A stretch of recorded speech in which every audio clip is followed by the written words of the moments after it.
الحمد لله رب العالمين والعاقبة للمتقين والصلاة والسلام على أشرف الأنبياء وسيد المرسلين أما بعد فأعوذ بالله من الشيطان الرجيم بسم الله الرحمن الرحيم قال الله تبارك وتعالى في الكلام المجيد والفرقان الحميد إنا سنلقي عليك قولا ثقيلا صدق الله مولانا العظيم وبلغنا رسوله النبي الكريم الأمين ونحن على ذلك لمن الشاهدين والشاكرين والحمد لله رب العالمين۔ اللہ تبارک و تعالی کے فضل و کرم اور اس کے احسان سے قرآن مجید فرقان حمید کی فضیلت اور اس کے پڑھنے کی اہمیت آج ہم سماعت کریں گے۔ اللہ تبارک و تعالی نے قرآن مجید فرقان حمید میں ارشاد فرمایا، انا سنلقی علیک قولا ثقیلا، کہ بے شک اے پیارے حبیب صلی اللہ تعالی علیہ وآلہ وسلم، بے شک ہم آپ پر ان قریب ایک قول ثقیل نازل فرمانے والے ہیں۔ اور اس آیت مبارکہ کی تفسیر میں مفسرین کرام فرماتے ہیں کہ یہاں اس آیت میں قول ثقیل سے مراد قرآن مجید فرقان حمید ہے، اور اس کے کئی اعتبارات مفسرین کرام نے بیان فرمائے ہیں کہ یہاں پر ثقیل کا لفظ کیوں استعمال کیا گیا ہے، اس کی کیا حکمتیں ہیں، اور ثقیل کے کئی معنی بھی بیان کیے ہیں کہ ثقیل کا معنی کسی چیز کا بھاری ہونا بھی ہوتا ہے، کسی چیز کا بہت زیادہ اہمیت کا حامل ہونا، بہت زیادہ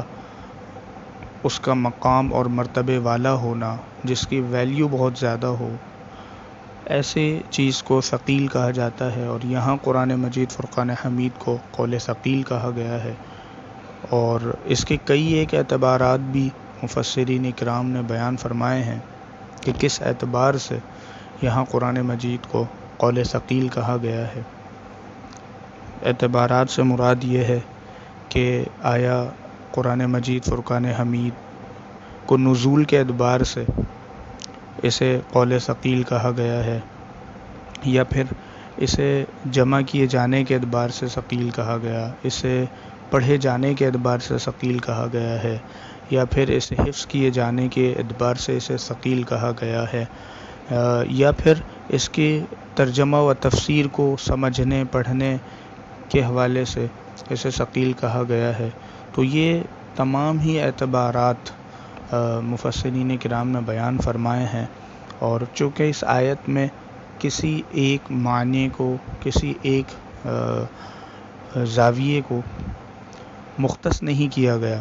اس لیے علماء یہی فرماتے ہیں کہ تمام ہی اعتبارات سے قرآن مجید فرقان حمید ایک ثقیل ہے۔ ثقیل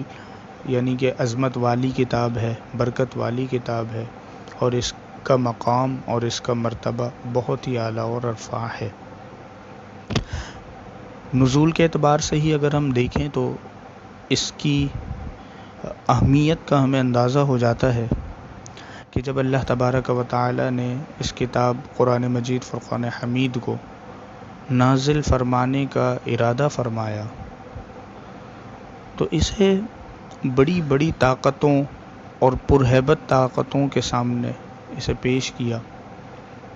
اسے پہاڑوں کے سامنے پیش کیا گیا، اسے آسمانوں کے سامنے پیش کیا گیا، اسے زمین کے سامنے پیش کیا گیا۔ ارشاد ہوا، انا عرضنا الامانۃ علی السماوات والارض والجبال، کہ بے شک ہم نے اس امانت کو پہاڑوں کے سامنے پیش کیا ہے، والارض زمین کے سامنے پیش کیا ہے، والجبال پہاڑوں کے سامنے پیش کیا ہے، سماوات یعنی آسمانوں کے سامنے پیش کیا ہے، تو ان بڑی بڑی طاقتوں کے سامنے قرآن مجید فرقان حمید کو پیش کیا گیا۔ فرمایا کہ فَأَبَيْنَ أَن يَحْمِلْنَهَا، تو ان بڑی بڑی طاقتوں نے، پرہیبت طاقتوں نے قرآن مجید فرقان حمید کے وزن کو اٹھانے سے، اس کے بوجھ کو برداشت کرنے سے معذرت کر لی۔ تو پھر قرآن مجید فرقان حمید کا نزول کہاں ہوا؟ اور یہ جو طاقتیں بیان کی گئی ہیں، یہ کوئی چھوٹی موٹی طاقتیں نہیں ہیں۔ آسمان کی اپنی ایک طاقت ہے کہ جب آسمان اپنی طاقت دکھانے پر آئے تو کوئی اس کے سامنے ٹھہر نہیں سکتا۔ آسمان جب اپنی جلوہ گری پر آ جائے تو پھر انسان اس کے آگے بے بس ہو جاتا ہے۔ زمین جب اپنی اس کی لگام کو چھوڑ دیا جائے، زمین جب اپنی طاقت دکھانے پر آئے تو منٹوں نہیں بلکہ سیکنڈوں میں بڑی بڑی بستیاں وہ تہس نہس ہو جاتی ہیں اور ملیہ میٹ ہو جاتی ہیں۔ اسی طریقے سے پہاڑ کہ جو ایسے پرہیبت پہاڑ ہیں کہ انسان اگر اس کی طرف دیکھتا ہے تو اس پر ہیبت طاری ہو جاتی ہے، ان کے ذریعے سے زمین کو ٹھہرایا گیا ہے۔ تو یہ وہ بڑی بڑی طاقتیں ہیں کہ جنہوں نے قرآن مجید فرقان حمید کے بوجھ کو اٹھانے سے معذرت کر لی۔ تو پھر اس قرآن مجید فرقان حمید کا نزول کہاں ہوا؟ ارشاد ہوتا ہے کہ نزل بہ الروح الامین، اس قرآن مجید فرقان حمید کو لے کر اترے ہیں جبریل امین۔ فرمایا علی قلبک، کہاں نازل ہوا، کہاں پر اترے ہیں؟ فرمایا کہ پیارے حبیب صلی اللہ علیہ وآلہ وسلم آپ کے قلب مبارک پر اس قرآن مجید فرقان حمید کو لے کر نازل ہوئے ہیں۔ آپ کے قلب مبارک پر اس قرآن مجید فرقان حمید کا نزول ہوا۔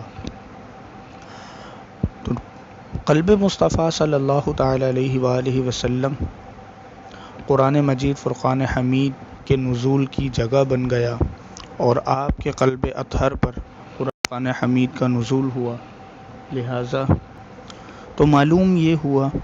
کہ جو طاقت آسمانوں میں نہیں ہے، جو طاقت زمین میں نہیں ہے، جو طاقت پہاڑوں میں نہیں ہے، وہ طاقت قلب مصطفیٰ کے اندر ہے کہ قلب مصطفیٰ نے اس وزن کو برداشت بھی فرما لیا اور اس وزن کو برداشت فرماتے ہوئے امت کے لیے آسان بنا دیا ہے کہ آج ہماری امت کا بچہ بچہ قرآن مجید فرقان حمید کو حفظ کر لیتا ہے، اسے یاد کر لیتا ہے، اس کا مفسر بن جاتا ہے، اس کا حافظ بن جاتا ہے، اس کا مدرس بن جاتا ہے۔ یہ تمام ہی تمام صدقہ ہے پیارے آقا صلی اللہ تعالی علیہ وآلہ وسلم کا کہ آپ نے اپنے قلب مبارک پر اسے برداشت فرما کر امت کے لیے آسان بنا دیا ہے۔ اللہ تبارک و تعالی ہمیں بھی قرآن مجید فرقان حمید سے محبت عطا فرمائے اور خوب اس کی تلاوت کرنے کی توفیق عطا فرمائے۔ آمین بجاہ النبی الامین، وآخر دعوانا ان الحمد للہ رب العالمین۔